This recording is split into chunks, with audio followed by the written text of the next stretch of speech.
Quezon, a rapidly growing agro-industrial province, 900,000 hectares of pristine natural beauty, surrounded by 1,000-kilometer coastline, home to 2 million. A battleground. Like the rest of the developing world, Quezon Province plays host to the proverbial tug-of-war between economic development and protection of the environment. Decades of relentless mangrove deforestation and hasty conversion to fish ponds and other commercial uses have left Quezon shores vulnerable to erosion. Thousands of residents can only watch while the sea slowly claimed the shores before their very eyes. Napapansin na po namin ang aming barangay ay utay-utay na pong kinakain ng dagat. Baka po sa sunod na henerasyon ay wala na po ang aming barangay at mawawala na po sa mapa. Bumagyo nga po yung abot sa aming silong. Ang buhangin, tiklab lahat ang mga bahay. Even worse, it meant the destruction of the natural habitat of thousands of species of marine life. Their disappearance left a gaping wound in the livelihood of Quezon's coastal communities.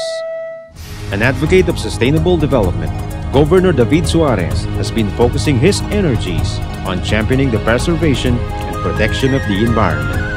He strongly believes that this is the key to securing Quezon's future. On November of 2010, the provincial government launched Plant and Grow 1 Million Trees. This massive project successfully planted over 1 million trees over the course of 6 months.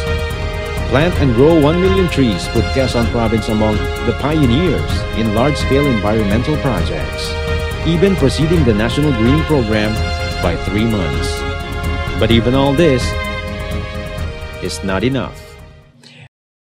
With 1,066 kilometers of coastline facing Tayabas Bay, Lamon Bay, and the Ragay Gulf, Governor Suarez knows that the coastal environment of Quezon deserves special attention. Riding high on the momentum of its pilot project, Quezon Province unveils its most daring and ambitious undertaking to date. Quezon's 2-in-1.